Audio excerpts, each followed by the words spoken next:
از جانب ماموریت جمعیت دارای مسئولیتش محدود حاجی فیض‌الله که سروری آن را صاحبکار موفق وطنی رستم رجب‌علیف به عهده دارد با بیش از 200 نفر کارمندان ساحه طب شهر ترسونزاده و یکچند عائله‌های نیازمند که در این روزهای دشوار با طبابت گرفتاران بیماری‌های سرایتی مشغول بوده کمک مادی از قبیل نقاب و دستپوشک طبی یک کرته، آنتیسپتیک، عینک‌های محافظتی، لباس مخصوصی طبی، روغن و آرد، کارتوشکا و سبزی، شکر، نمک، محصولات‌های قنادی و مواد اولیه غذایی رسانیده شد.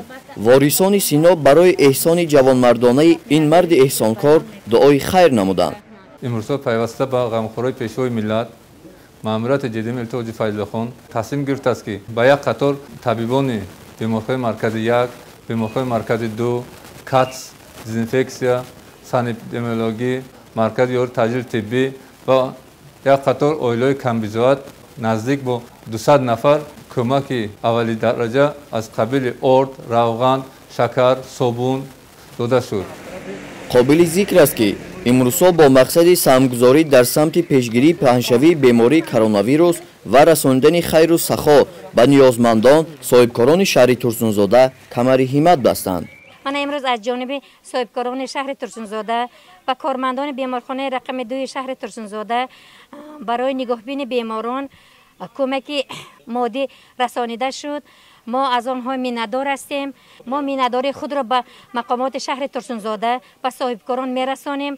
ما کارمندان بیمارخانه رقم 2 شهر ترسونزاده سعی کوشش میکنیم که این بیمارا را تبابت کنیم و سطح خدمت رسانی به سطح بلند برداشته و سالمی اهالی را نگاه داریم. از جانب صاحبکاران شهر به مرکز یاری تجلی واسطه نقلیات یاری تجلی طبی تقدیم نموده احتیاج مرکز را برطرف نمودند. امروزها این واسطه نقلیات در خدمت صحتی مردم قرار دارد. طبیبان با قناعتمندی و احساس بالیدروحی به صاحبکاران منتداری نموده میگویند که در نوبت خود آماده هستیم به ساکنان شهر خدمت با صفت طبی رسانیده در بلند برداشتن سالمی جامعه و مبارزه علیه پهنشوی بیماری سرایتی کرونا ویروس کووید 19 سهم مناسب خود را رسانیم. گزارش صاحبنور عبدالرسولов خورشید علیمov، فیروز میرزویف از شهر ترسونزاده برای برنامه اطلاعات نوید.